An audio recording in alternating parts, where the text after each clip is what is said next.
1번. 노년기의 일반적인 특성은 1번. 사회적 유대 관계가 확대된다. 2번. 주변 사람에게 호의적이 된다.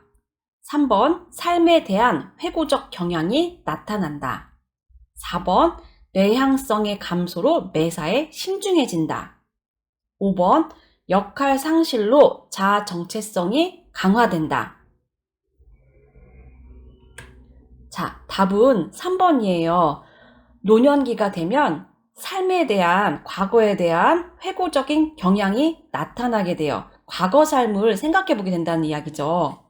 1번부터 볼게요. 사회적인 관계가 확대되지 않아요.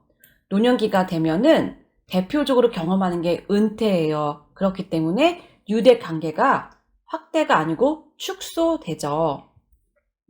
그리고 노년기가 되면 주변 사람에게 호의적이 된다는 것도 아니고요. 4번. 내향성의 감소. 노년기가 되면 내향성은 그렇죠. 증가지요. 내향성은 증가고요.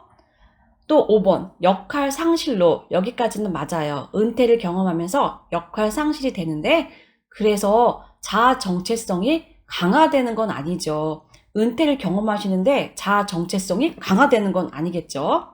그래서 맞는 답은 3번입니다. 2번. 노년기에 바람직한 가족관계로 옳은 것은 1번. 배우자와 성적 욕구 표현을 자제한다. 아니죠. 2번. 가족관계는 경직된 상태로 유지한다. 아니죠. 3번. 형제 자매와 경쟁적 관계를 유지한다. 이것도 아니겠죠. 4번. 자녀에게 의존하는 생활을 하셔도 안 됩니다. 자, 5번이 정답이겠네요. 노년기에는 손자, 손녀가 긍정적인 자아를 형성하도록 도울 수가 있죠. 왜냐? 노년기에는 어르신들이 더 많고 풍부한 인생의 경험들을 가지고 계세요. 그렇기 때문에 손녀, 손자에게 긍정적인 자아를 형성할 수 있도록 많은 조언으로 도와줄 수가 있어요. 3번. 다음의 시설 대상자가 보장받아야 될 기본 권리는 우리 애들이 잘 안 오니까 그런지 똑같은 음식을 흘려도 나한테만 유난히 더 화를 내. 나를 괄시하는 거지. 어떤 권리를 침해받으셨다고 생각하는 걸까요? 1번 신체 구속을 받지 않을 권리, 2번 충분한 정보를 제공받을 권리, 3번 소유물을 스스로 관리할 권리, 4번 사생활과 비밀 보장에 관한 권리, 5번 차별 및 노인 학대를 받지 않을 권리. 답은 5번이죠. 어르신은 지금 본인이 차별 대우를 받았다고 이야기하시는 거예요. 그래서 차별과 노인 학대를 받지 않을 권리를 침해받으셨다고 이야기하고 계시는 거예요. 4번. 다음에서 설명하는 장기요양보험급여는 하루 중 일정 시간, 자, 감 오시죠? 하루 중 일정 시간은 뭐예요?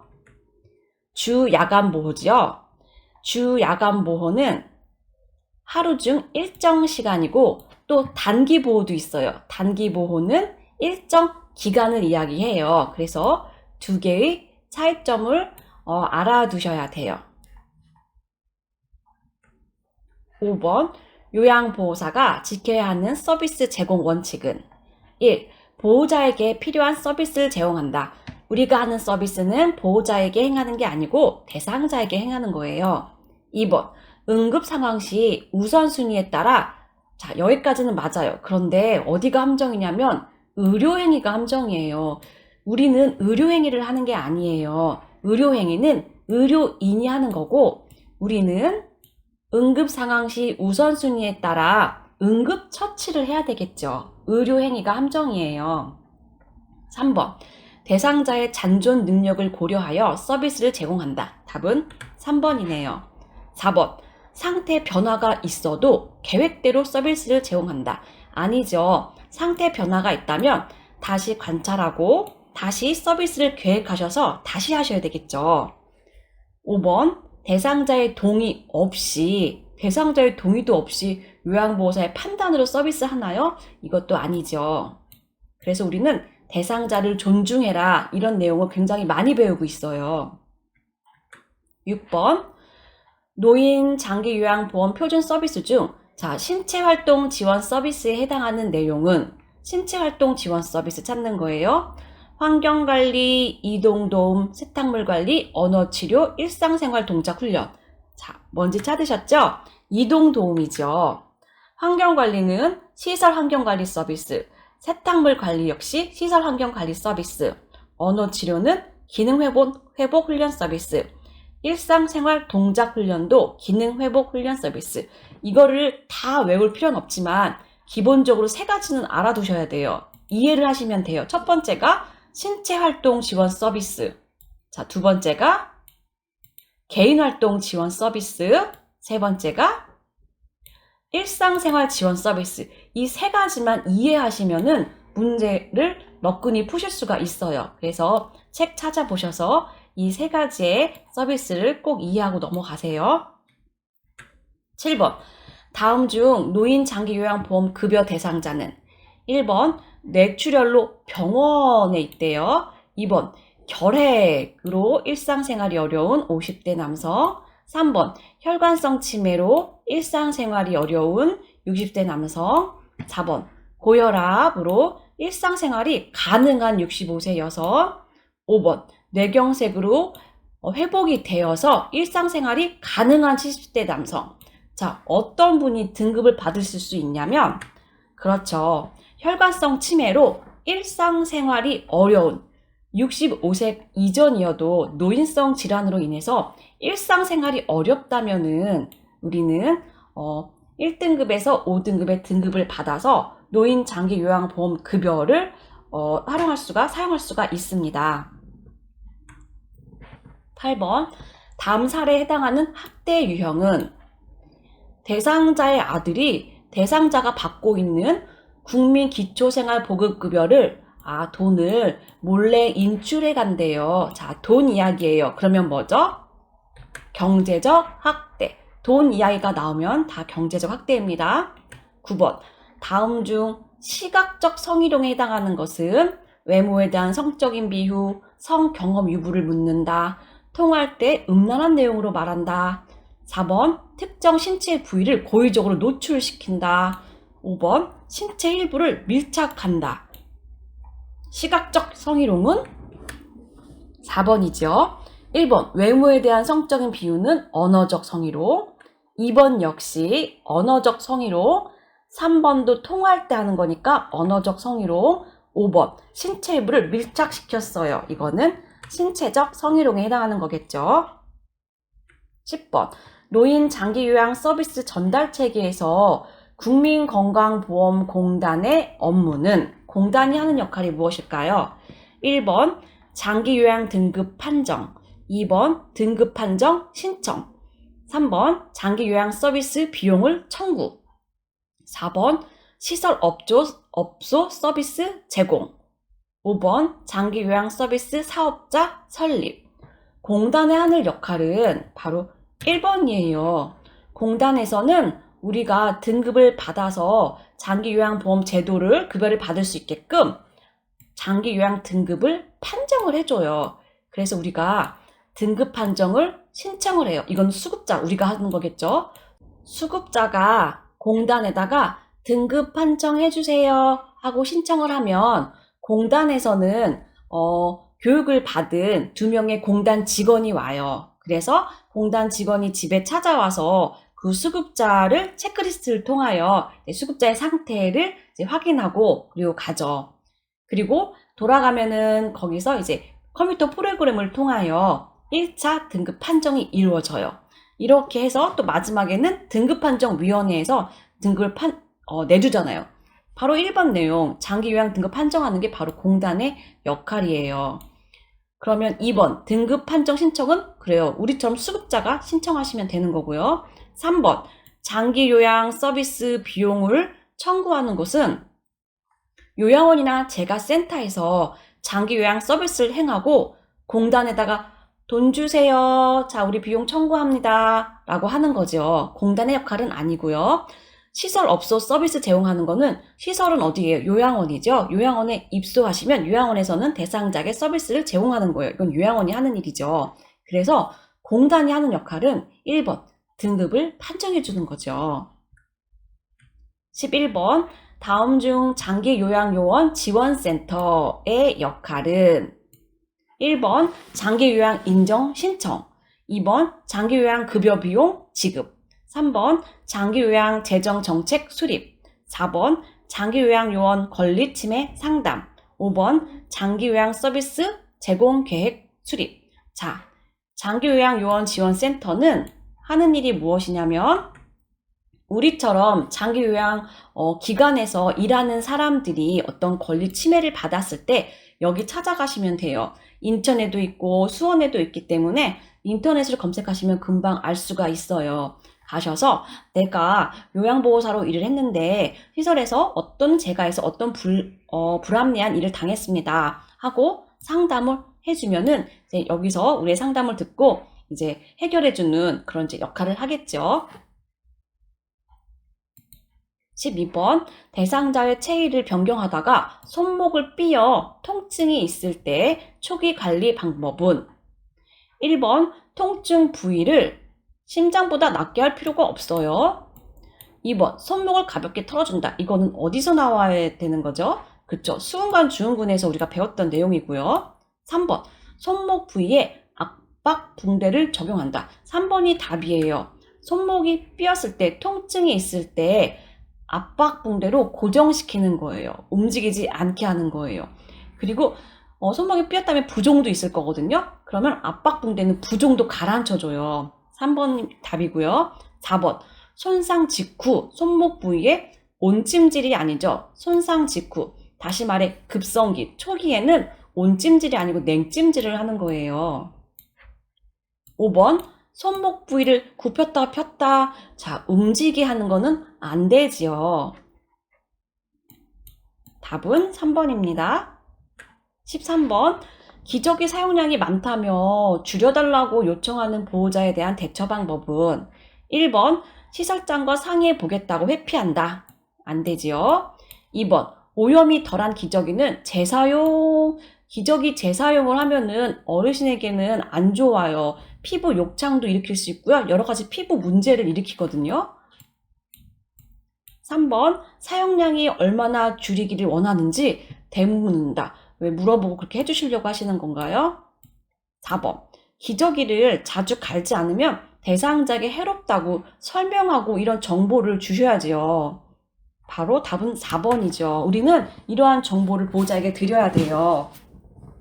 5번 보호자의 요청대로 기저귀를 사용량을 줄이면 대상자에게 피부에 문제들이 생겨요. 그래서 답은 4번입니다.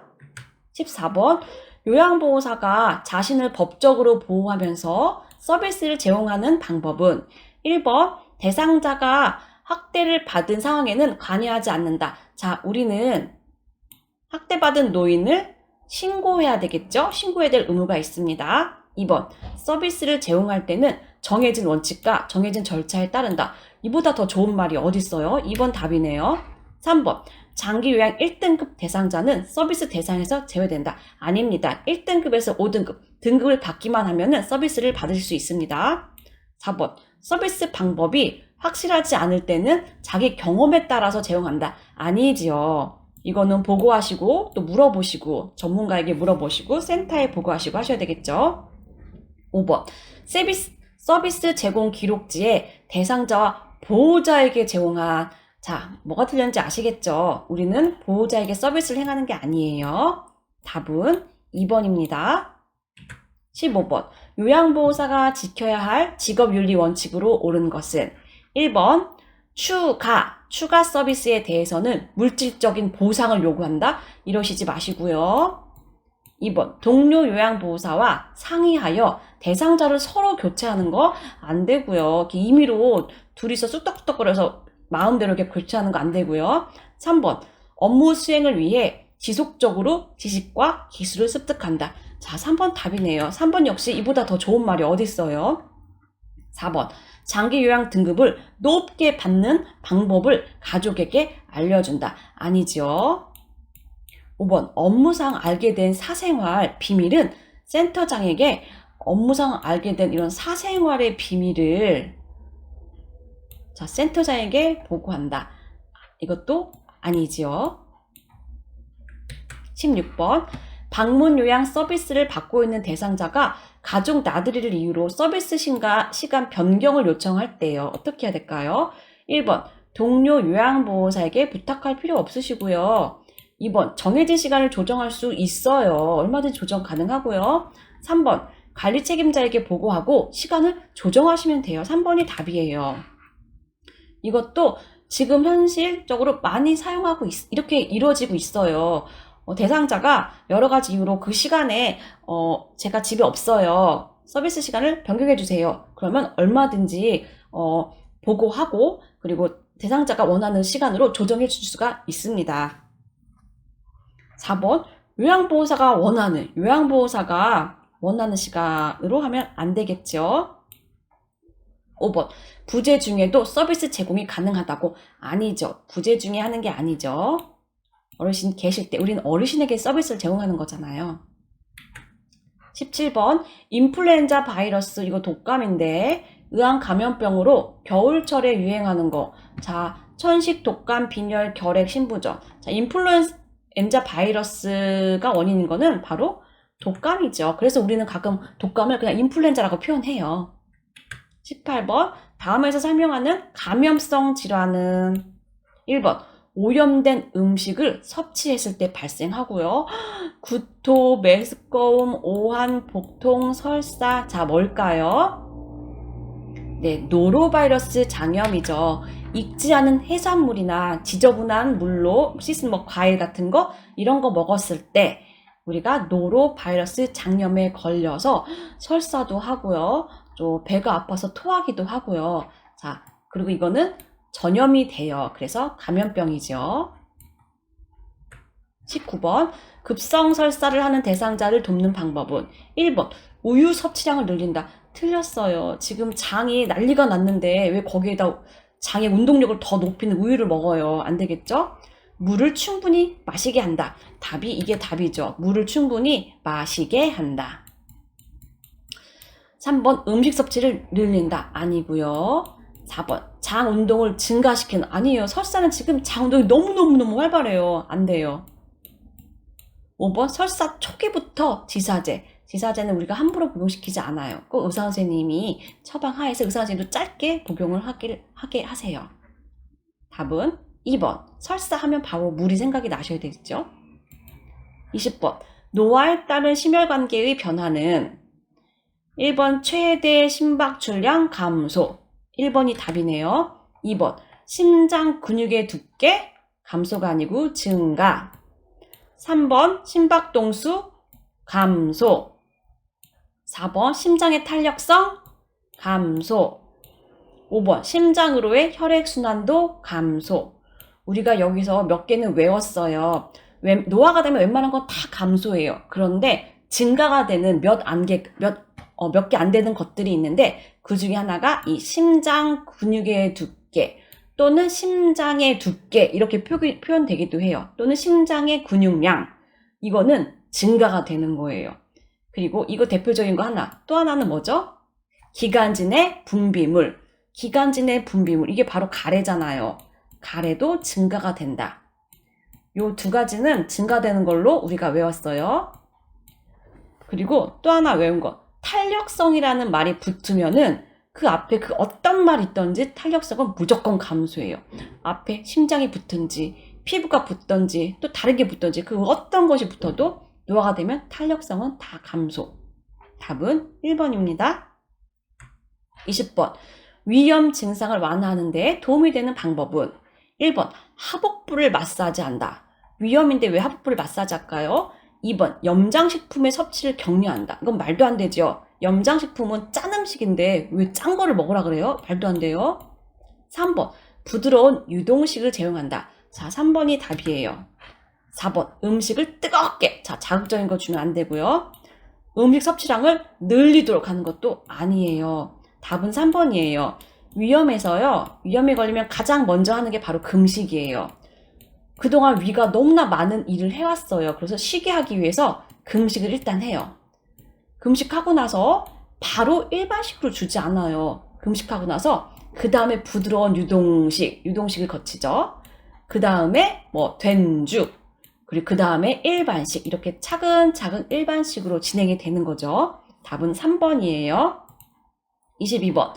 퇴행성 관절염에 관한 설명으로 옳은 것은 1. 관절 연골의 탄력성을 강화하기 위해 체중을 늘려요? 퇴행성 관절염인데 체중을 늘려야 될까요? 아니겠죠. 2번. 계단 오르내리기는 관절에 부담이 적은 게 아니고 너무 많은 거예요. 퇴행성 관절염에서 추천하는 운동은 뭐예요? 수영이잖아요.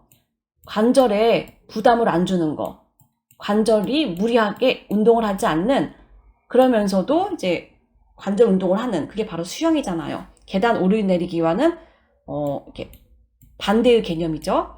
2번. 관절이 뻣뻣해지는 현상이 있어요. 이걸 경직 현상이라고 하는데, 이거는 저녁이 아니고 아침에 나요. 밤 동안에 주무실 동안 움직이지 않잖아요. 그러면서 관절이 뻣뻣해지고 아침에 일어나면 그 뻣뻣한 걸 내가 느낄 수가 있어요. 그거를 경직 현상이라고 하는데 아침에 느낀다. 4번.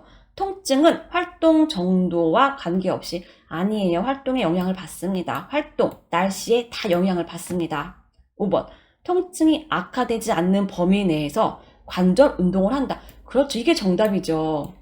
그래서 운동이 뭐죠? 수영이죠. 통증이 악화되지 않는 범위 내에서 관절 운동한다. 이게 정답이죠. 23번. 골다공증이 있는 대상자의 골절 위험을 낮출 수 있는 방법은 1번 저체중 유지한다. 2번 비타민 D를 섭취한다. 자, 2번이네요. 골다공증 이러면은 자, 뭐가 생각나죠? 칼슘이 생각이 나요. 칼슘. 그쵸? 칼슘. 그리고 칼슘이 생각나면 비타민 D. 칼슘과 비타민 D는 짝꿍이거든요. 2번 정답. 3번. 칼슘을 제한하는 게 아니죠. 칼슘을 많이 먹어야 되겠죠? 4번. 흡연은 골다공증과 관계 있어요. 술, 담배, 카페인 다 영향 있고요. 5번. 소량의 알코올을 규칙적으로 섭취한다는 건 말도 안 되는 거죠. 우리 책은 술, 담배 다 조금도 안 된다고 해요. 다 끊기를 원해요. 24번. 고혈압 약이 몸에 나쁘다고 주장하며 복용하지 않겠다고 할 때, 자, 어떻게 대처해야 될까요? 1번. 고혈압 약은 인체에 해가 전혀 없습니다. 라고는 말할 수는 없어요. 2번. 두통이 있을 때만, 자, 보통 많이 들어가면 만 함정이죠. 고혈압 약은 두통이 없더라도 처방대로 드셔야 됩니다. 3번. 약을 복용하면 운동하지 않아도 됩니다. 아닙니다. 약과 운동을 병행하시고요. 4번. 혈압이 조절되면 약을 먹지 않아도 된다. 오늘 혈압이 조절된 이유는 그동안 약을 잘 먹었기 때문이에요. 오늘 혈압이 조절됐다고 안 먹으면 내일 다시 올라갑니다. 5번. 약을 막 먹지 않아 발생할 수 있는 합병증이 더 위험하다. 이게 정답이죠. 고혈압 자체가 위험하다기보다는 고혈압으로 인한 합병증이 뭘까요? 그쵸, 뇌졸중이죠. 이런 합병증이 더 위험한 거죠. 약을 많이 먹는 게 좋은 건 아니에요. 하지만 약을 먹지 않아 발생할 수 있는 합병증보다는 덜 위험하다고 해야죠. 답은 5번입니다.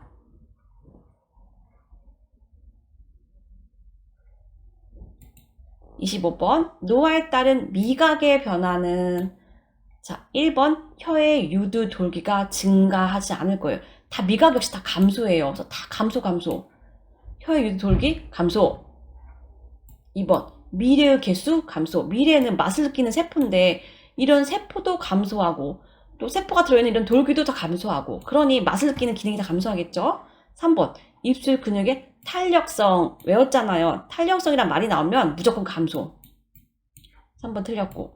2번 구강 건조증 증상, 이건 증가예요. 그래서 노화가 되면은 타액이 안 나와요. 다시 말해 침이 안 나오니까 입이 건조해지고 입이 바짝바짝 마르고 그러세요. 5번 구강 점막의 재생 능력이 감소해서 구강이 한번 헐거나 상처가 나면은 회복되는데 너무 오래 걸리세요. 젊은 사람 한 달 걸릴 거, 우리 어르신들은 구강에 이제 궤양이 생기면은 3달까지도 가기도 하죠. 답은 5번입니다. 26번. 다음의 지시에 따른 대상자의 반응으로 확인할 수 있는 질환은? 자, 말해보세요 했는데요.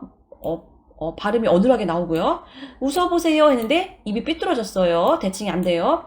걸어보세요 했는데 삐뚤삐뚤. 자, 우리 어디에서 배운 거죠? 자, 뇌졸중이죠. 뇌졸중의 정구 증상 알아보는 거잖아요. 요양보사가. 말해보세요 했는데 어르신이 말을 어눌하게 하시는 거예요. 웃어보세요 했는데 오늘 입모양이 갑자기 삐뚤어졌어요. 한쪽은 올라가고 한쪽은 안 올라가요.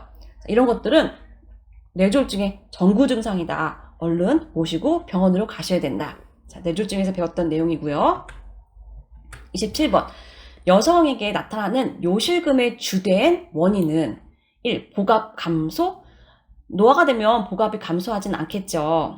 2번. 골반 근육 조절 능력이 감소한다. 그렇죠. 그러니까 관략근, 이 관략근이 조절 능력이 감소해요. 그러니 요실금이 생기는 거죠.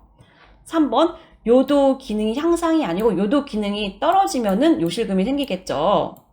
4번. 호르몬 분비 증가. 노화가 되면 호르몬 분비는 감소가 돼요.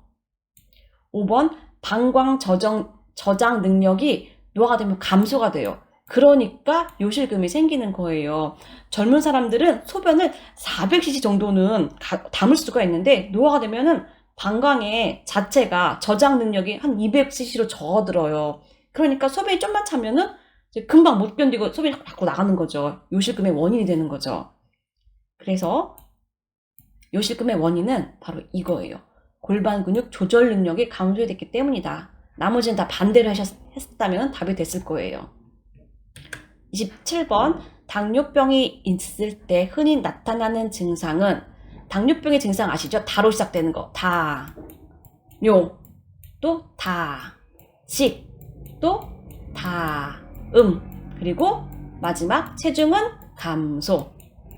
자, 이게 당뇨병의 4가지 증상이죠. 그런데 체중 증가래요. 틀렸습니다. 당뇨병 걸리면 성기는 향상되지 않아요. 오히려 당뇨병 어르신들이 경험할 수 있는 성문제가 뭐죠? 발기부전이죠. 발기부전을 경험하게 되죠. 소변량 증가. 우리 다 뇨 했잖아요. 그리고 상처 치유 지연. 이거 그렇죠. 상처 치유 지연. 그리고 당뇨병이 되면 질 분비물이 이제 많아져요. 그런데 그 분비물에 나오는 게 당이잖아요. 그러니까 달달한 것들이 섞여 나와요. 그러니 막 세균이 막 오겠죠. 그쪽으로. 그러면서 질염이 생기는 그런 문제들이 생기고, 어떤 염증이 몸에 생겼다. 그러면 상처 회복이 빨리 되면 되는데 상처 회복이 안 돼요. 그래서 병원에 입원하셔도 어떤 수술을 하셔도 보통 정상분들은 한 2주면 회복되는 거를 당뇨 어르신들이 수술을 하면은요 몇 달이 가는 거예요. 상처 회복이 안 돼요. 그게 바로 상처 치유가 지연된다. 이렇게 이야기를 하죠. 29번. 대상자의 건강 증진을 위한 운동 방법은? 1번. 빠르게 방향을 바꾸는 우리 어르신과 어울리는 운동이 아니고요. 2번. 개인의 신체 능력에 맞는 운동을 한다. 이게 정답이죠. 3번. 고강도에서 저강도로. 아니죠. 저강도로 시작해서 고강도로 가야 되겠죠. 4번. 준비 운동은 2, 3분 아니에요. 10분 정도는 하셔야 되고요. 5번. 시간이 부족하면 마무리 운동 생략 아니에요. 마무리 운동도, 준비 운동과 마무리 운동은 노인분들에게 되게 중요해요. 운동하면서 신체의 손상을 줄일 수가 있거든요.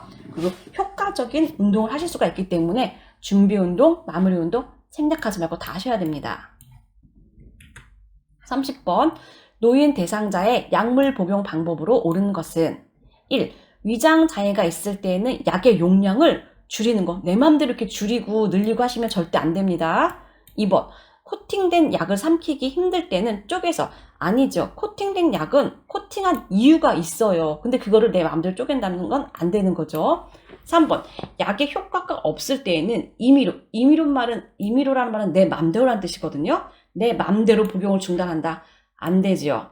4번. 복용약이 있는 경우 건강기능식품이 들어왔다. 그럴 때 의사와 꼭 상의해라. 그렇죠. 그 대표적인 게 우리가 그거였잖아요. 혈압약, 고혈압약을 현재 드시고 있는 어르신에게 건강기능식품으로 홍삼이 들어왔어요. 먹어도 돼요? 안 돼요? 안 된다고 했죠. 그쵸? 홍삼은 혈압을 높이는 기능을 하거든요. 그렇기 때문에 건강기능식품이 들어왔더라도 의사 선생님과 꼭 상의를 하도록 해라. 그랬죠? 5번. 약 복용을 잊었을 땐 2배로 복용한다? 안 되죠. 오늘 아침에 못 먹었으니까 자, 점심에는 약 2배로 먹어야 되겠다. 안 되지요. 30번. 우울증이 있는 대상자를 돕는 방법은 1. 혼자 있는 시간을 갖도록 배려한다. 우리 책은 함께 하는 거예요. 요양보호사는 함께하는 요양보호사예요. 혼자 있게 하지 마시고요. 2번. 모두 괜찮아질 거라는 이런 무책임한 거는 의사소통에서 절대 좋지가 않아요. 3번. 분노나 감정 표현을 자제시키지 마시고 오히려 표현할 수 있도록 도와주셔야 되고요. 4번. 관심을 드러내기보다 조용히 지켜보는 게 아니고 관심을 드러내고 관심을 가져주셔야 합니다. 5번. 햇빛을 받으며. 맞아요. 햇빛을 받으면 우리 몸에서는요, 기분을 좋게 만드는 어떤 호르몬들이 나오거든요. 그리고 규칙적인 운동을 하라는 거 너무 좋죠. 답은 5번이고요. 32번. 사전 연명의료의향서에 관한 설명으로 옳은 것은 본인이 의식이 없는 경우 가족이 대리 작성하는 거 아니에요. 꼭 본인이 작성하셔야 되고요. 2번. 사전 연명의료의향서를 작성한 후에 수정할 수 있다. 없으면 어디 무서워서 하겠어요? 3번. 연명의료 중단 의향을 명시해도 심폐소생술은 하지 않아요. 그렇죠. 연명의료를 중단한다고 명시하였으니까 심폐소생술 대표적인 거 이건 하지 않겠죠. 4번. 17세 소년 아니죠. 19세 이상이 하는 건데 17세 청소년이라도 직접 작성하였다면 효력이 발생한다. 아니에요. 19세 성인이 하는 거고요. 5번. 작성한 사전 연명 의료 의향서를 등록 기간에 꼭 등록을 하셔야 돼요. 나라에서 지정해주는 등록 기간이 있어요. 거기서 등록의 단계를 꼭 거치셔야 그때부터 효력이 발생합니다. 답은 5번이지요. 33번.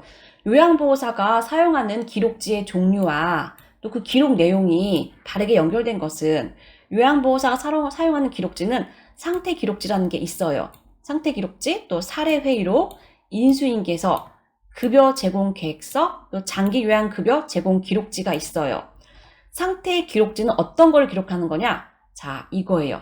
섭취, 배설, 목욕, 이 상태를 기록하는 거예요. 그리고 사례회의는 사례회의록을 우리가 사례회의를 하잖아요. 그 사례회의에 대해서 기록하는 거고요. 상담 및 내용 및 결과를 적는 것은 상담일지라고 하고요. 또 사고 내용과 그 사고가 요양원에서 어떤 사고가 발생했을 때 그 사고에 대한 경위를 적는 거, 이게 바로 사고 보고서예요. 답은 5번이에요.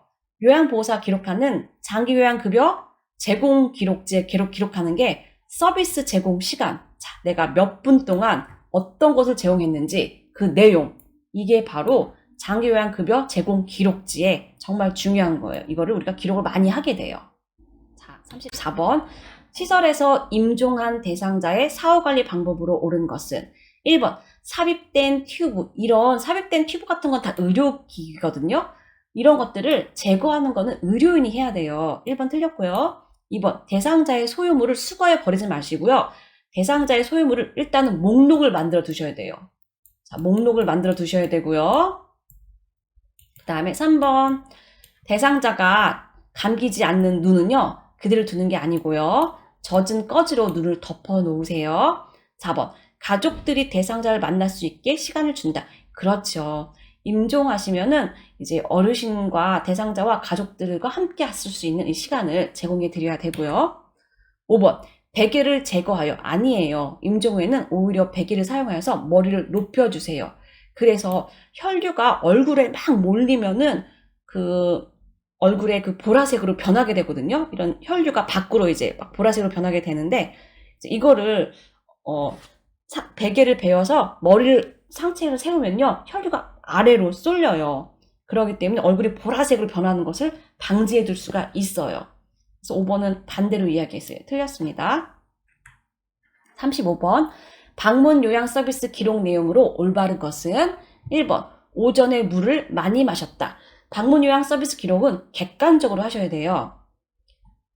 자, 오전에 물을 많이가 얼마인지 어떻게 알아요? 2컵이 많은지 5컵이 많은지. 2번. 점심때 여러 사람이 방문했다. 여러 사람이 2명인지 10명인지 어떻게 알아요? 3번 옆집에 마실 갔다가 한참이 5분 만에 오셨는지 30분 만에 오셨는지 모르지요. 정확한 건 4번이에요. 오후 3시부터 20분 동안 낮잠을 주무셨다. 정확한 기록이에요. 5번 오랜만에 방문한 며느리야. 오랜만이라는 게 열흘 만인지 일주일 만인지 어떻게 알 수가 있어요? 그렇죠. 가장 정확한 거 4번이지요. 35번 식탁에서 의자에 앉아 식사하는 동안 대상자를 돕는 방법은 1. 대상자의 발바닥이 바닥에 닿아야 됩니다. 2번 의자 앞쪽 끝부분에 걸터 앉으면 낙상하게 됩니다. 3번 등받이가 있는 의자가 등받이와 팔걸이가 있는 의자가 다 안전하고요. 4번 팔꿈치를 의자의 팔 받침대에 올리는 게 아니고요. 식탁에 팔꿈치를 올릴 수 있도록 의자를 깊숙하게 넣어주어야 되고요. 5번 식탁의 윗부분이 대상자의 배꼽 높이에 오게 하도록 하는 겁니다. 답은 5번입니다. 36번 의식이 없는 대상자의 경관 영양에 대한 문제예요. 옳은 것은 영양액은 체온보다 낮은 온도가 아니고 체온 정도로 준비한다. 2번 영양액 주머니를 침대 높이에 맞추는 게 아니고 침대보다 높이 걸어 두셔야 영양액이 들어가고요. 3번 비위간이 빠지면 최대한 빨리 밀어 넣는 거 이거 안 돼요. 밀어 넣다가 기도로 잘못 들어가요. 4번 영양액은 1분에 50ml 이상 주입되지 않도록 한다. 이게 정답이에요. 그러니까 너무 빨리 주입이 된다면은 어르신이 설사를 하고 배에 탈이 나는 거예요. 설사를 하거든요. 그래서 우리 책은 너무 빨리 들어가지 않게 조심해라. 그게 바로 이 4번의 내용이에요. 영양액은 1분에 50ml 이상 주입되지 않도록 신경을 써라. 5번 구토 증상이 보이면 잠시 중단 후 아니에요. 구토 증상이 보이면 응급이에요. 더 이상 들어가지 않게 잠그고 보고하셔야 됩니다. 38번 대상자의 물약 복용을 돕는 방법은 1. 계량컵이 없는 경우 없다고 종이컵으로 사용하시면 안 돼요. 계량컵, 눈금이 있어야 되거든요. 자, 2번 약병 라벨이 붙은 쪽을 잡고 다시 말해 물약은 라벨이 붙은 반대쪽으로 따라야 되겠다. 2번 맞겠죠? 3번 약병 뚜껑의 안쪽이 아래가 아니고 위로 가지고 뒤집어 놓는 거잖아요. 3번 틀렸고요. 4번 계량컵에 남은 물약은 약병에 다시 들어가지 않아요. 일단 나온 물약은 절대 자기 집에 다시 들어가지 않아요. 일단 밖으로 나왔다. 그러면 오염됐다고 간주해요. 그렇기 때문에 다시 결코 자기 집에 되돌아가지가 않습니다. 그냥 버리셔야 돼요. 5번 색이 변한 물약은 따르기 전에 색이 변했다. 폐기하셔야죠. 어르신 드리면 안 되죠. 39번 대상자의 눈에 안약을 넣을 때 옳은 위치는 안약은 어디에다 넣는 거냐면요. 바로 하부 결막낭 중앙이나 외측도 돼요. 외측으로 넣는 거예요. 내측으로 넣으면 안 돼요. 내측으로 넣으면은 어디로 빠지면 비루관으로 빠져요. 코 쪽으로 빠지는 거예요. 코와 눈이 연결되어 있기 때문에. 그래서 하부 결막낭 중앙이나 외측 쪽으로 가서 넣으시면 됩니다.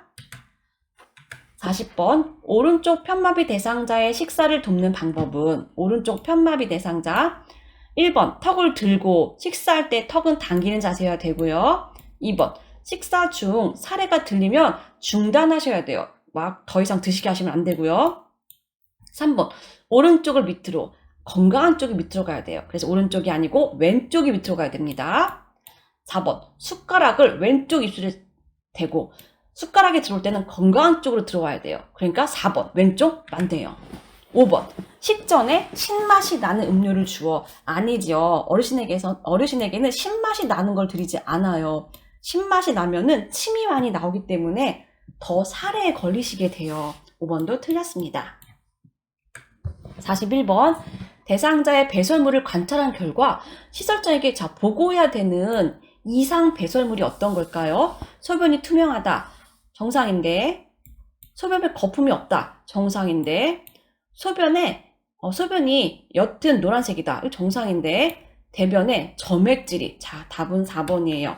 정상 대변에는 점액질이 섞여 나오지가 않아요. 하지만 점액질이 섞여 나왔다. 자, 보고하셔야 되겠죠. 5번 대변이 부드럽게 혁태가 있어요. 이거 정상 대변이죠. 부러운 대변이죠. 답은 4번. 41번. 침상에서 배변하는 대상자를 돕는 방법은 침상배설 이야기하네요. 1번. 대상자 옆에서 끝까지 기다린다.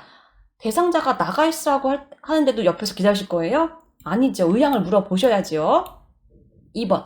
바지를 내린 후 혼이불로 덮는다. 이거 많이 나오는 함정이죠. 바지를 먼저 내리는 게 아니고 혼이불을 먼저 덮으시고요. 그리고 그 속에서 바지를 내려주시는 거예요. 왠지 아시겠죠? 어르신이 이제 수치심을 느끼지 않게끔 해주시는 거예요.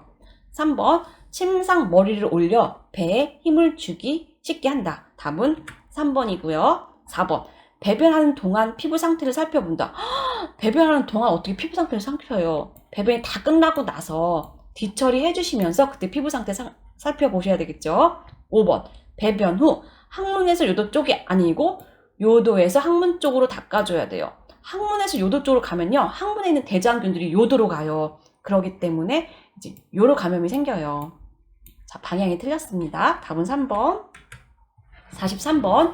허리를 들어 올릴 수 없는 대상자의 기저귀를 교환하는 방법은 허리를 들어 올릴 수 없다면은 기저귀 교환 옆으로 돌려눕혀 가면서 해야 되거든요. 1번. 둔부를 들어. 허리를 들어 올릴 수 없는데 어떻게 둔부를 들까요? 2번. 기저귀 안에 속기저귀 같은 거 넣지 마세요. 3번. 기저귀는 하루에 3번 교환한다? 아니죠. 어르신이 하루에 소변을 10번을 보시는데 왜 3번만 교환하세요? 4번. 몸을 옆으로 돌려 눕히고 기저귀를 교환한다. 맞아요. 허리를 들 수 없다면은 몸을 옆으로 돌려 눕히 해 가면서 기저귀 갈아주시면 됩니다. 5번. 사용한 기저귀는 안쪽 면이 보이도록 말아서. 안쪽 면이 보이도록 하면 다 주변에 똥칠을 하게 돼요. 바깥면이 보이도록 말아서 버린다. 이렇게 하셔야 됩니다. 44번. 왼쪽 편마비 대상자의 이동 변기 사용을 돕는 방법은 1. 소독약으로 세척할 수 있는 이동 변기여야 한다. 저 1번 맞는 것 같네요. 그럼 나머지가 뭐가 틀렸을까요? 2번. 이동 변기를 대상자의 건강한 쪽으로 와야 돼요. 그렇기 때문에 왼쪽이 아니고 오른쪽으로 와야 됩니다. 3번. 이동변기 앞이 아니고 이동변기가 흔들리기 때문에 이동변기 밑에다가 미끄럼 방지 매트를 깔아줘서 이동변기가 흔들리지 않도록 해주어야 돼요. 4번. 이동변기 높이는 침대 높이와 같게 만들어주셔야 돼요. 이렇게 턱이 생기면은 낙상사고가 일어나거든요. 그렇기 때문에 이동변기 높이와 침대의 높이는 같게 만들어준다. 5번. 이동 변기를 하루에 한 번 세척한다. 어르신이 하루에 대변을 2번 보셨는데 2번 보셨는데도 한 번 세척해요? 아니죠.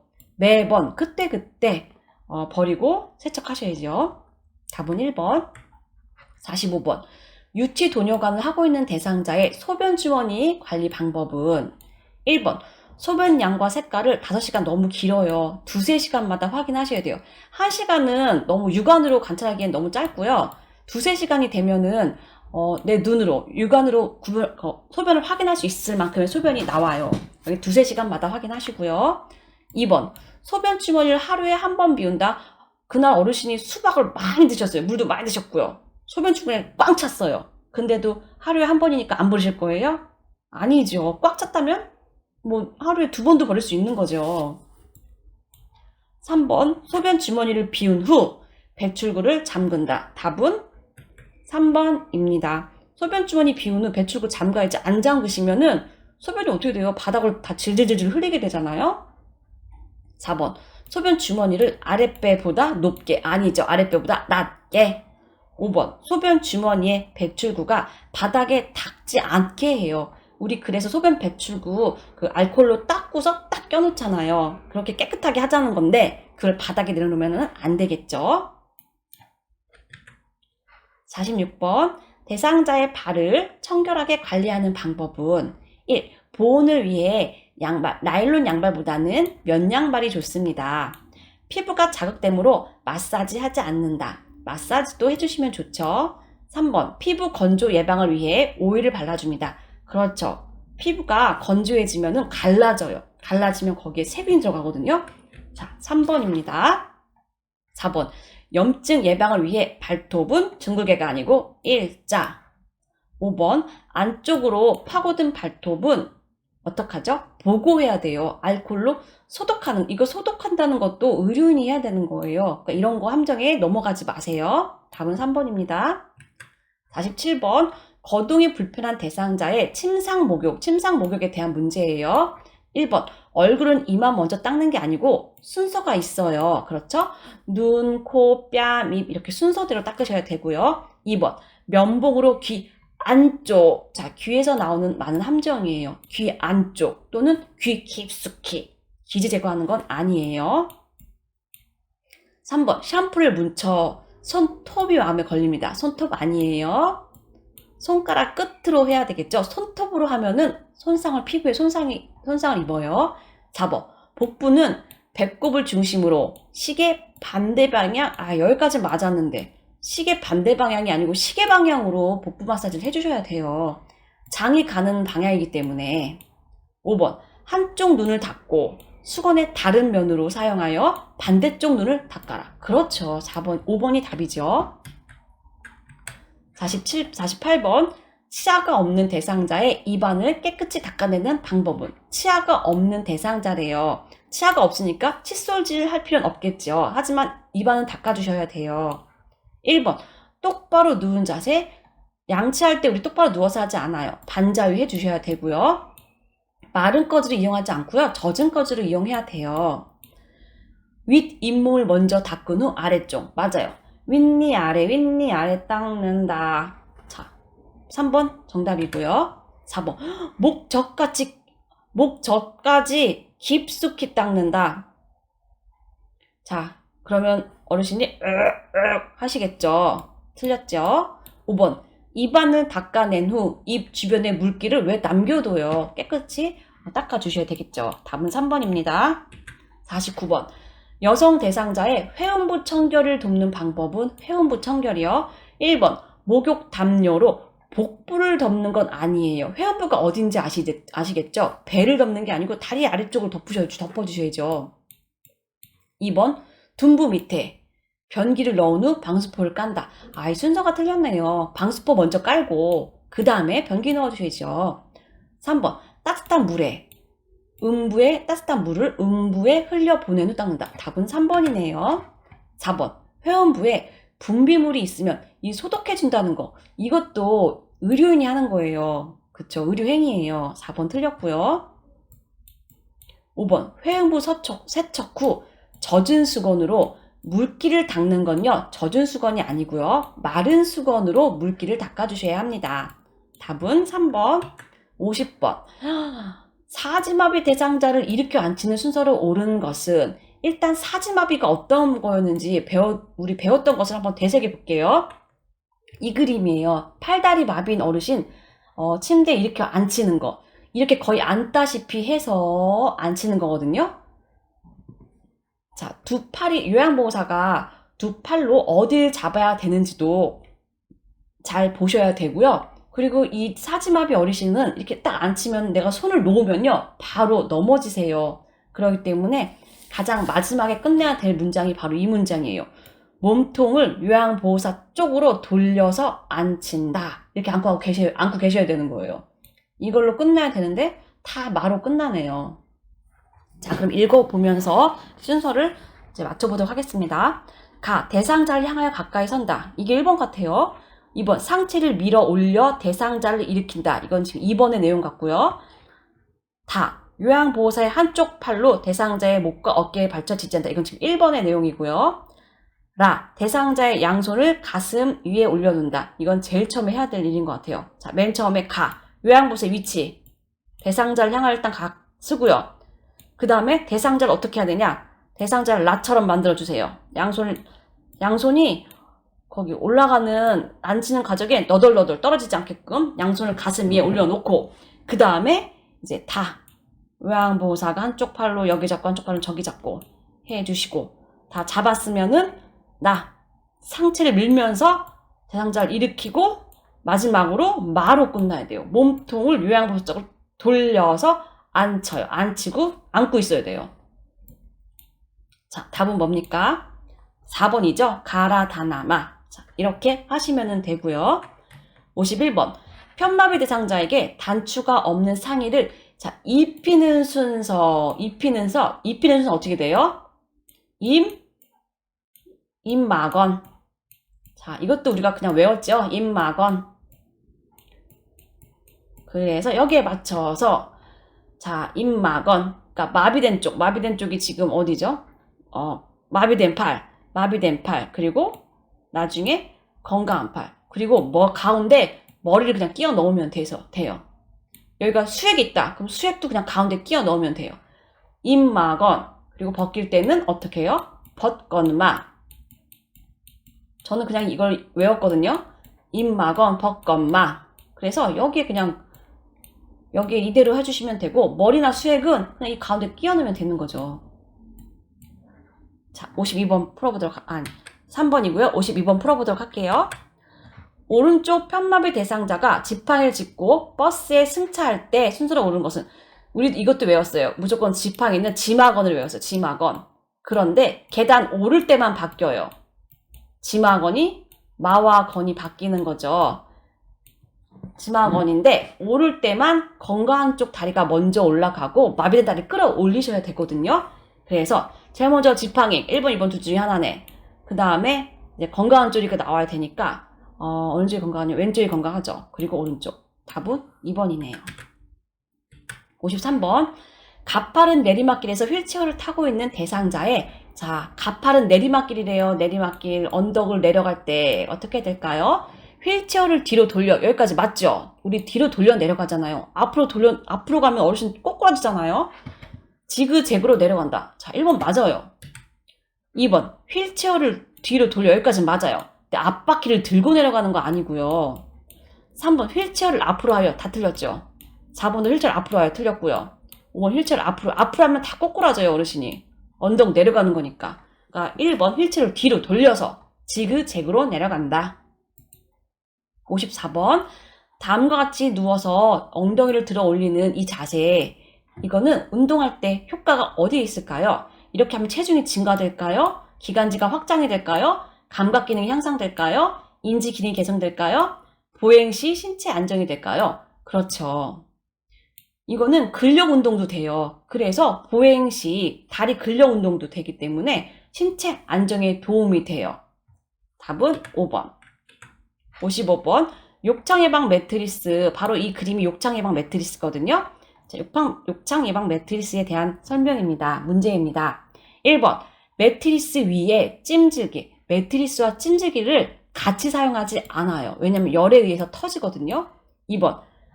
대상자 위에 1인 이상. 이 위에 2명이 올라가지 않아요. 꼭 대상자 한 분만 올라가시고요.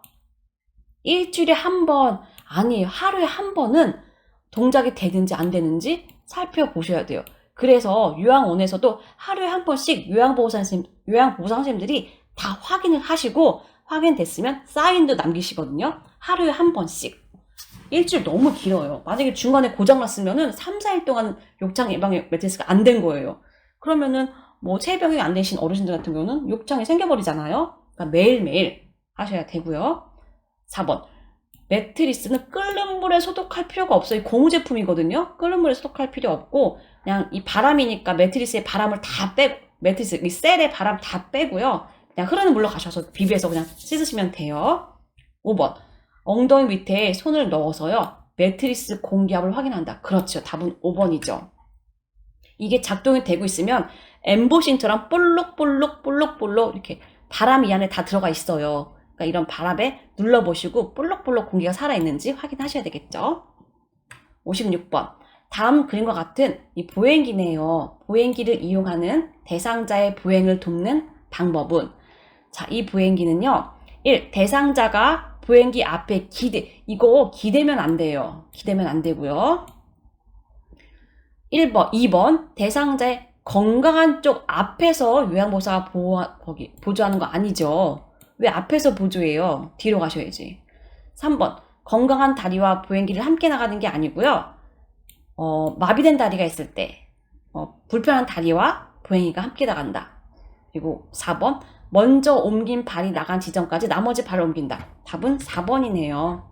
5번. 보행기는 대상자의 팔꿈치가 90도가 아니고, 자, 보행기를 잡았을 때 30도 구부러지는 높이여야 된다. 보행기나 지팡이나 다 들었을 때 30도의 팔꿈치 각도가 나와야 됩니다. 보행기 순서도 우리 분명히 외우셨죠? 보행기가 먼저 가고 그 다음에 오른발 왼발. 근데 왼발 오른발 가는지 상관이 없어요. 일단 보행기 가고 그 다음에 한 발 그리고 나머지 한 발. 보행기 가고 한 발 그리고 나머지 한 발. 이렇게 보행기 순서가 그렇게 되겠죠. 57번 고혈압 대상자에게 혈압을 낮추기 위해서 제공할 수 있는 칼륨이 많이 함유된 식품은, 자, 우리 이건 그냥 외웠죠. 칼륨이 많이 함유된 거는 바로 찐고구마죠. 우리 몸에 칼륨과 나트륨은 서로 기량작용을 하고 있어요. 칼륨과 나트륨은 소금을 이야기하거든요. 칼륨이 쭉 올라가면은 나트륨은 떨어지게 돼 있어요. 그러니까 이것도 그 말이에요. 칼륨이 많이 함유된 음식을 먹으면 자연적으로 우리 몸은 나트륨, 소금이 떨어진다는 거예요. 나트륨이 떨어져요. 소금 수치가 떨어지면 혈압도 떨어지거든요. 그래서 그 얘기를 물어보는 거죠. 그래서 찐 고구마 외웠어요. 이거는 59번. 다음 중에서 낙상 위험이 높은 대상자는 1. 휠체어에 앉아있는 대상자. 가만히 앉아있는데. 2번 보청기 착용하고 있는데. 3번 굽이 낮은 신발. 잘했는데. 5번 시력에 맞는 안경을 착용했대요. 잘했는데. 5번 복합질환도 5가지 종류의 아이고 많이 드시네요. 약을 많이 먹는다는 거는 그만큼 어르신의 이제 컨디션과 그런 것들이 안 좋다는 거겠죠. 답은 5번이죠. 이 어르신이 낙상 위험이 높으시네요. 59번 가래가 묻은 물품을 처리할 때 감염을 예방하기 위한 방법은 1. 물품을 처리한 후 물로만 씻어드린다. 물과 비누로 씻어야 됩니다. 2번 사용한 장갑은 말려 두었다가 재사용하지 않습니다. 흡인병에 분비물이 가득 차지 않아도 1일 1회 이상, 보통 반번이 합니다. 4번 가래가 묻은 의류는 일반 의류와 우리 분리하여 세탁, 이것도 배웠죠? 그러니까 따로 세탁, 따로 한다, 따로 분리한다, 따로 세탁한다, 이렇게 하면 다 맞는 거예요. 근데 함께 세탁한다 이렇게 말하면 틀려요. 답은 4번이고요. 5번 가래를 흡입한 카테터, 그 주황색 카테터는 흐르는 물에 씻은 후 사용하지 않고 이거는 끓는 물에 끓여서 소독해서 사용을 하게 돼 있어요. 5번도 틀렸습니다.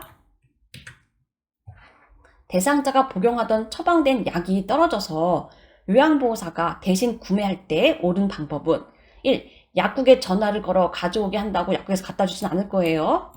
2번 약을 구매하는 일은 가족이 하게 한다. 3번 대행할 다른 업무까지 모았다가 처리한다. 4번 약을 구매하기 전에 그 처방전 있어야 되겠죠. 그렇죠. 그리고 비용 당연히 있어야 되겠죠. 이것을 미리 준비한다. 너무 좋은 말이네요. 5번 사적인 일을 먼저 보고 남은 시간에 구매한다. 자, 공과 사는 구분을 확실히 해야 되겠죠. 61번 시설에서 전기사고에 대비하여 안전수칙을 지킨 경우는 1번 플러그를 뽑을 때는 전선을 자꾸 뽑지 마세요. 그러니까 줄만 자꾸 뽑지 마세요. 플러그 자체를 자꾸 뽑으시고요. 2번 전원이 켜진 전열기구를 물로 세척하면은 감전되고요. 3번 의료기기는 접지용 3핀 플러그 사용. 이게 정답이죠. 3핀 접지용 집에 있는 건 아마 이렇게 전기 코드 꽂아보시면 구멍이 2개일 거예요. 그쵸? 그런데 옆에 보시면 쇠로 뭐가 박혀 있어요. 이게 바로 접지 역할을 하는 거거든요. 근데 그러니까 이 접지용 3개가 있다는 게 접지용이에요. 접지용이 안전한 거거든요. 그렇기 때문에 의료기기는 안전한 접지용 3핀 플러그를 사용하여라. 맞죠? 4번 전선이 벗겨진 경우 그냥 청테이프로 돌돌 말지 말고, 그렇죠, 절연체, 전기가 안 통하는 거, 그런 걸 사용하셔야 되겠죠.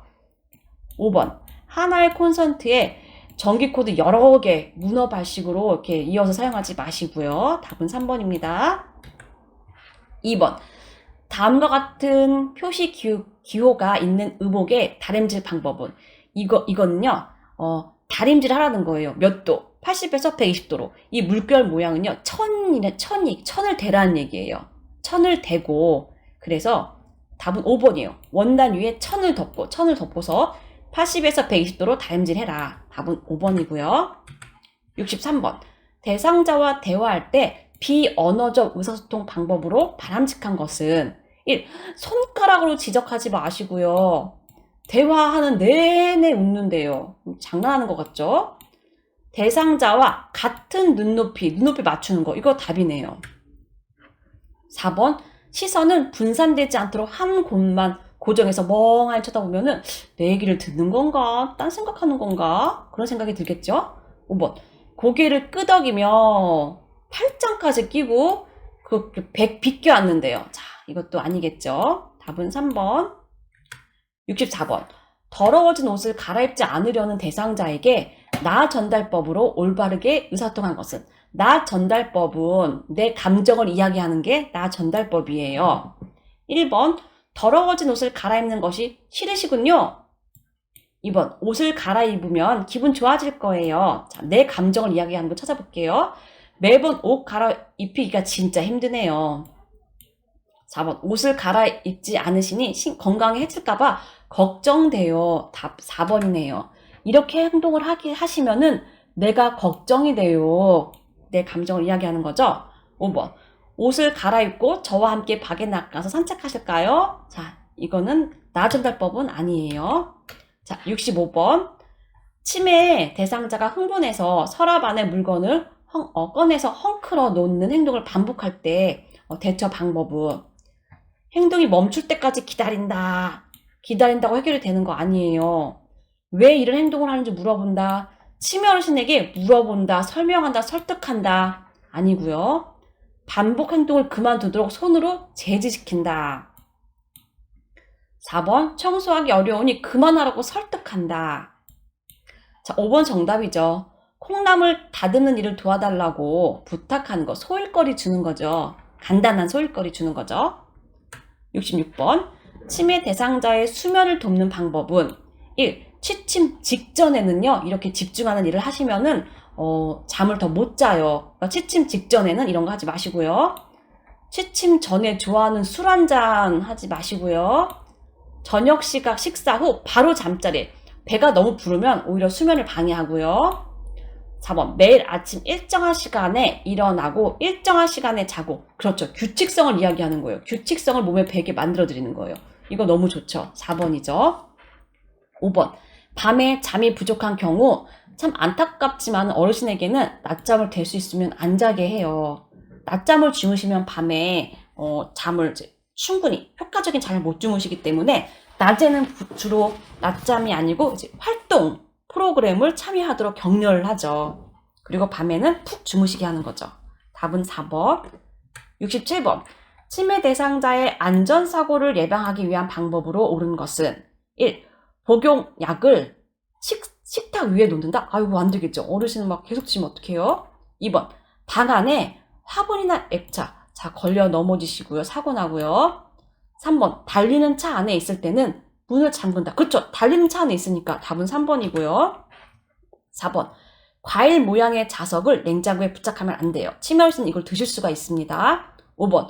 온수 수도꼭지는 투명 테이프보다는 눈에 띄는 테이프로 붙여놓으시는 게 낫겠죠. 답은 3번이고요.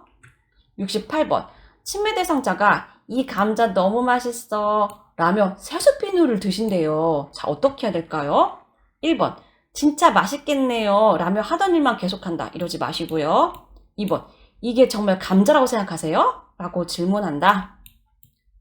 3번. 이건 건강에 해로워요 라고 말하며 비누를 바로 뺏는다. 4번. 이건 산성 성분. 산성이 뭔지 아실까요? 산성 성분이 들어간 세수비누예요 라고 설명하는 거. 자, 5번. 제 거랑 바꿔 먹어요 라며 저 대상자가 좋아하는 간식과 교환하는 거. 그쵸? 이게 바로 정답이죠. 계속 드시게 냅두면 안 되잖아요. 그렇다고 가장 지혜롭고 현명하게 하는 게 제 거랑 바꿔 먹어요 하시면서 이제 어르신이 좋아하는 간식과 교환하는 거죠. 69번. 밤에 자다가 깨서 어르신이 배를 움켜잡고 거실에서 배회하신대요. 치매 어르신이. 어떻게 해야 될까요?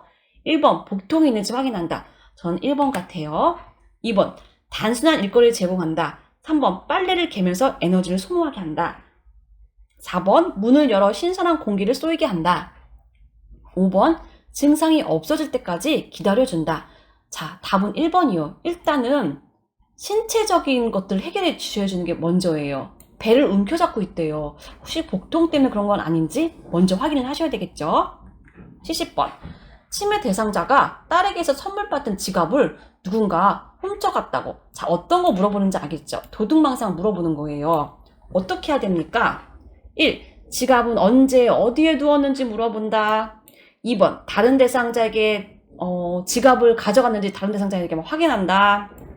3번. 지갑을 잃어버린 것이 사실인지 재차 확인한다. 4번. 딸에게 더 좋은 지갑을 사오게 하겠다고 말한다. 5번. 평소에 지갑을 두는 장소로 가서 함께 찾아본다. 치매에 대한 문제는요, 답이 함께가 들어간 답일 때가 되게 많아요. 평소에 지갑을 두는 장소에 가서 함께 찾아보는 거죠. 그리고 그걸 찾을 수 있게끔 유도해 주시는 거죠. 답은 5번. 71번. 프로그램에 참여하고 있던 치매 대상자가 앞에 앉아있는 노인에게 막 화를 내면서 욕을 할 때 어떻게 해야 될까요? 1번. 단호한 어조로 욕을 멈추게 한다. 2번. 즉시 사과하게 한다. 3번. 진정 후에 화가 난 이유를 물어본다. 4번. 프로그램에 참여할 수 없다고 경고한다. 5번. 서로 대면하지 않도록 조용한 장소로 쉬게 한다. 자, 답은요 5번이에요. 이거 지금 파괴적인 행동에 대해서 물어보는 거예요. 갑자기 막 욕하고 화내고, 자, 파괴적인 행동할 때 어떻게 됩니까? 자극 주지 않고 안정시키는 게 중요하거든요. 그렇기 때문에 자극시키지 않게 서로 대면하지 않도록 조용한 장소에서 안정시키는 거, 이게 바로 답이죠. 72번.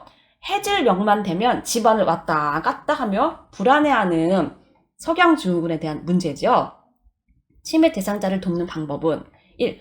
커튼을 걷어서 밖을 볼 수 있게 한다. 2번. 조명을 어둡게 하여서 마음을 안정시킨다. 3번. 피자와 콜라를 제공하여 포만감을 느끼게 한다. 4번. 좋아하는 반려동물과 함께 시간을 보내게 한다. 자, 답은요 4번이지요. 해질녘이 되면은요, 자, 불안해 하시는 거예요. 어떻게 해야 됩니까? 그러면은 평소에 좋아하던 반려동물과 함께, 함께란 말이 들어갔죠? 함께 시간을 보내게 한다. 이게 답이고요. 5번. 혼자 조용히. 보통 혼자란 말 들어가면 다 답이 틀리더라고요. 혼자. 이것도 아니에요. 답은 4번. 73번. 치매 대상자가 다른 치매 대상자 앞에서 옷을 벗고서 막 성기를 노출할 때요. 어떻게 해야 될까요? 1번. 크게 소리질러 행동을 제재하지 마시고요. 2번. 모욕감을 주어요. 이거 학대예요. 3번. 자연스럽게 다가가 옷을 입혀준다. 이게 답이죠. 5번. 상하이가 붙은 옷으로 아예 못해. 이거는 억제돼요. 이렇게 하시면 안 되고요. 5번. 다른 치매 대상자에게 행동의 원인을 이해시킨다. 그 어르신이 그럼 이해하실까요? 아니겠죠. 답은 3번이죠. 74번. 겨울에 여름 옷을 입고서, 겨울인데 지금 여름 옷 입고 외출하려고 한대요. 자, 어떻게 해야 될까요? 1번. 지금이 어떤 계절인지 알고는 계신 거예요? 2번. 안 돼요. 3번. 그 옷 입고 나가시면 제가 아드님께 혼나요. 4번. 여름옷 위에 두꺼운 외투를 껴입고 함께 나가요. 자, 답은 4번이고요. 5번. 네, 원하시는 대로 여름옷 입고 나가세요. 춥든지 말든지. 이러시면 안 되죠.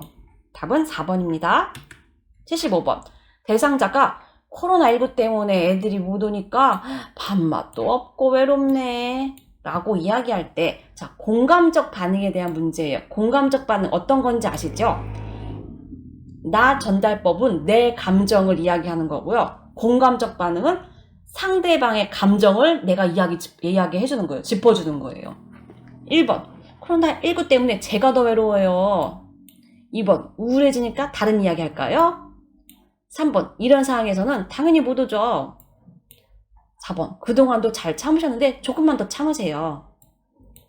5번. 매주 보던 자녀분들을 못 보니까 마음이 허전하시군요. 그쵸? 상대방의 감정을 이야기해 주는 거, 내가 짚어주는 거예요. 허전하시군요. 답은 5번이죠. 76번. 다음에 의사소통 방법이 도움이 되는 대상자는, 자, 말의 의미를 이해할 때까지 반복적으로 전달하고, 자, 그 두 번째, 밝은 방에서 입모양을 볼 수 있도록 시선을 맞추어. 자, 이렇게 하면 저는 이제 시각장애가 시각장애는 아니겠죠. 당연히 아니겠죠. 밝은 방에서 입모양을 본대요. 시각장애는 의미가 없어요. 근데 입모양을 봐서 입모양을 보여주면서 의사소통을 하고, 그리고 이제 반복하여 전달하고. 자, 어떤 걸까요? 자, 답은 노인성 난청이겠네요. 잘 못 들으시니까 제가 입모양을 보도록 해주는 거예요. 못 들으니까 이제 반복하여서 전달하는 것도 필요하겠죠. 그쵸? 77번. 다음 중 질식이 의심되어 하얀미비법이 필요한 대상자는 다 1, 2, 3, 4, 5번 중에서 자, 질식의 증상 어떤 거예요?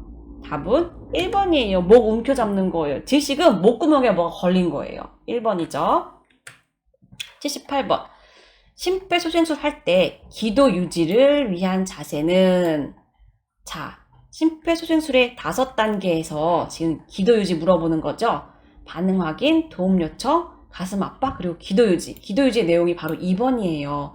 고개를 뒤로 확 젖혀줘야 돼요. 그러기 위해서 턱 들어 올리고 이마는 기울어주고, 이거예요. 이렇게 하면은 앞에가 기도가 뻥 뚫리게 돼요. 목이 확 뒤로 젖혀지니까. 자, 답은 2번이고요. 79번. 대상자가 반응이 없으나 정상적인 호흡이 한대요. 호흡하시는구나. 순환이 관찰될 때 취하게 해야 하는, 자, 회복 자세 고르는 거예요. 자, 회복 자세. 몇 번이 회복 자세죠? 그렇죠. 바로 1번. 이게 바로 회복 자세지요. 자, 마지막 80번. 대상자에게 심폐소생술을 할 때 자동 심장 충격기 사용하는 방법으로 옳은 것은 1. 전기 충격이 전달될 때는 대상자를 붙잡아치지 않는다. 전기 충격 전달될 때 어떻게 해요? 자, 모두 물러나세요 하잖아요. 대상자 건들면 안 되고요. 2번. 전기 충격을 전달하고 나서 2분 후에? 그 2분 동안 뭐 해요? 2분 동안 가만히 있어요? 2분 후에 가슴 압박한다? 틀렸죠. 전원 켜기, 심장 리듬 분석, 전극 패드 부착. 자, 순서가 지금 뒤죽박죽이고요. 심장 리듬 분석 중에는 대상자에게서 손을 뗀다. 답은 2번이에요. 대상자를 건들면 안 되는 순간이 2번 있어요. 그게 바로 첫 번째가 심장 리듬 분석 중일 때는요, 건들면 안 돼요. 리듬이 없는데, 심장이 멈췄는데 내가 잡고 있으면은 이 기계는 내 리듬을 읽어버려요. 그때는 대상자에게 손을 떼세요 해야 되고, 그 다음에 두 번째는 언제예요? 전기 충격 전달할 때 모두 물러나세요. 그때 그 두 가지, 그때는 대상자에게 손을 다 떼야 돼요. 5번. 자동 심장 충격기는 10분 간격으로 심장 리듬을 분석하는 게 아니고 2분 간격으로 분석을 합니다. 그렇기 때문에 5번도 틀렸어요.